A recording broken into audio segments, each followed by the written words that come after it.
Hello and welcome to my channel. My name is Millie and I love any makeup, especially shiny, shifty, and sparkly eyeshadows. And today I'm going to be doing my monthly palette ranking video.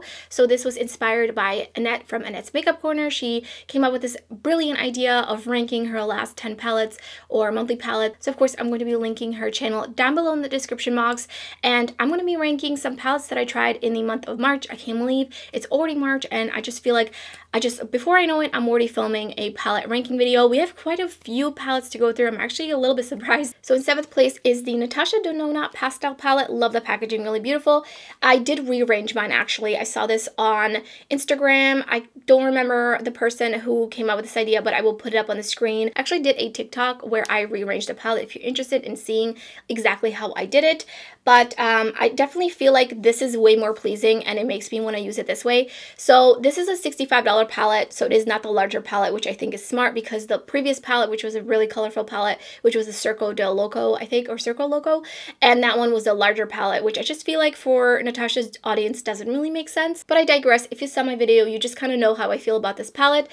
It's not that it's a horrible palette by any means. I just don't think it's worth $65. Like, if you want a pastel palette, I wouldn't go for this. Like, this would not be my recommendation. Like, yeah, go ahead and spend $65. If you can get this on sale, then sure. I just feel like some of the shades, especially the metallics, were a little bit disappointing. This shade right here, which actually the names don't match, so I don't know what it was originally called. I think it was called Mint Frost, actually, or Illusion. It's supposed to be a multi-chrome. It's really dull in the eye. It doesn't quite really do much. It's pretty, but it's really just like a sheen.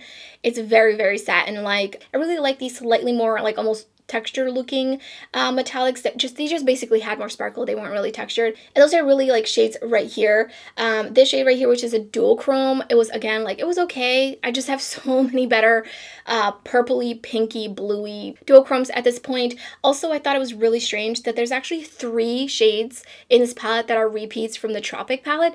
So someone let me know in the comments on my video on this that these are actually the 4th time that they're releasing those specific shades. I just feel like that's way too redundant and it seems like they're just stuck with them and they need to get rid of them, so they just put them in this palette. And I just don't really like that. Like, for the price, I just think that there should have been more newer shades, maybe just like kept like one of the shades. So I really just wasn't impressed with this palette. I do feel like the mattes blended pretty nicely, but again, they're very, very pastel-y, so like you're going to get very like ethereal kind of looks with these, which, you know, it depends on my mood. Sometimes I want to do that, sometimes I really want to just deepen out the outer corner. So in 6th place is the Hindash Monochromance palette. I actually can't bend this backward, I forgot. I think I can bend the other one, but not this one. And this is this beautiful gradient pastel tone palette. These shades go from light to slightly dark, but you really have to build them. Like, you really have to go back and forth and build them up, which I have no problem with at all. Definitely not my preference, but I don't think that that means it's a bad palette. I think that's amazing for makeup artists or for anyone that is new to makeup. I think this palette would be great. It is expensive though, and you can use some of these shades as blush, which these powders as blush are so beautiful. So the reason that this is ranking slightly higher than the pastel palette but lower than the Beautopsy palette is because it's just very gently pigmented and I really have to build it up. And I feel like when I use Antidote, it just never really builds up to this color. And also I feel like Antidote looks more pink on the lids than that purple, so it's just like a little bit disappointing. So in 5th place is the Beautopsy palette. Oh yeah, this does bend backwards, so that's really strange. And this palette I bought because it was on sale for $49 and I was like, well, I already wanted to buy the Monochromance palette, so this would be a great kind of bundle, and I was using this palette to deepen up some of the shades in the Monochromance palette, and I really love this. Again, just like something about this formula, it's just so flattering on the eyes and it's really buildable. But specifically this one is ranking higher because we do have some deeper tones, especially down here.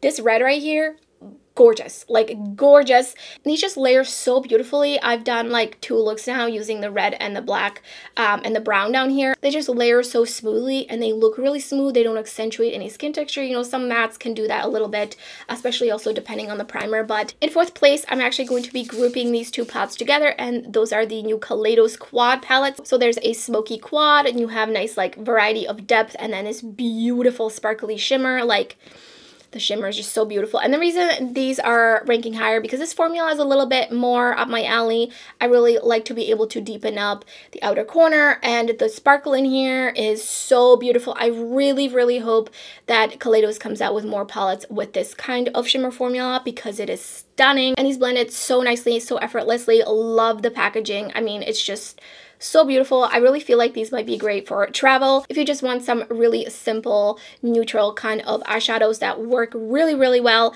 So in third place is the Glam Cosmetics Nocturnal palette. I forgot to mention the two Kaleidos palettes were sent in PR. And then this one also is sent in PR, and I was lusting after this the moment I saw them reveal this palette. I was going to be buying this regardless. It is just such a stunning color story. In my review on this palette, I called it basically like spring grunge, because we have some brighter mattes and then some grungier mattes. And there's some beautiful metallic shades that are multi-chrome, dual-chromes, just super dimensional. My only gripe with this palette is that witching hour, it really just doesn't want to layer with some of these mattes. Especially, I have just had a little bit of trouble every time I've tried using it, and I've used this palette about 6 times at this point. It's really the main reason that is ranking in the number 3 spot.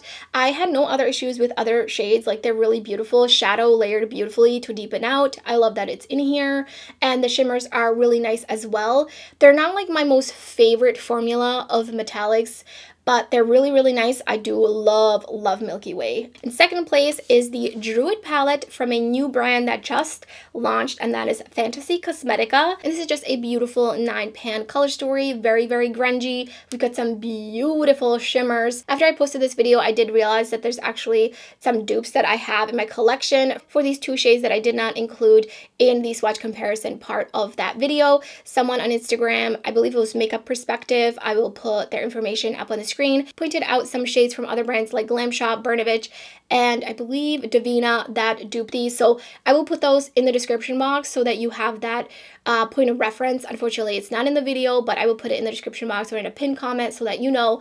But I really, really enjoy this palette. I did have an issue with creasing with the shade Balance. Honestly, at this point, everything creases on me. It doesn't even matter what kind of shimmer it is.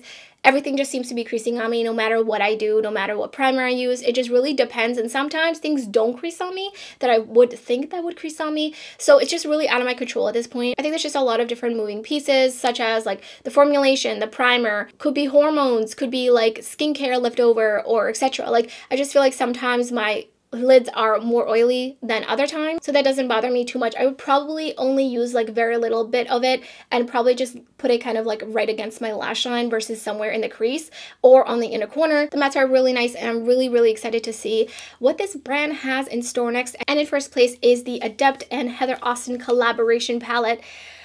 I mean, this palette has just swept me off my feet. This is going to be one of my most favorite palettes of 2022. I know it. It is so, so stunning. Huge congratulations to Heather and Adept on this beautiful collaboration palette. There's grungy mattes and lots of sparkly, shifty, dimensional eyeshadows, which both of those things are right up my alley. My particularly favorite shades in here are So Excited, 0603, and Hey Y'all. They're actually the most unique in my collection in this palette. I did do swatch comparisons, of course, in my video, and I just love, love, love this palette. The only thing is some of these shades are definitely on the more emollient, squishy side, so especially Austin. I can't really use that shade all over the lid because it will crease on me. It is extremely, extremely emollient and squishy. Like, it just feels almost wet, and I actually would recommend not using a NYX glitter primer or some sort of like a tacky primer like that, because this is so emollient already that I think it will prevent the NYX glitter primer from setting. So it will just really be kind of like you're mixing two wet-ish formulas together, and they're not going to set because this eyeshadow will not set. So I would just be using the shade on the inner corner, or again, just like the other shade in the Druid palette, like kind of right along my lash line and just not putting it into the crease. But other than that, the other shades are so, so stunning. Scrubs, it's got so much sparkle to it. It is like a black-based multi-chrome. I really feel like this palette is just such a great value for what you're getting. Between the mattes and the super, super special shimmers, it really is just such a great palette. So that's my palette ranking for the month of March. Let me know in the comments below if you're surprised by any of these, and also let me know if you've tried any of these palettes in the month of March. I would love to hear your thoughts. And that's everything for this video. If you enjoyed it, don't forget to give it a thumbs up, and if you're new to my channel, I would love it if you subscribe. There's so much indie makeup content uploading my channel and much more to come. You don't want to miss out. So thank you so much for watching, and I hope to see you next time.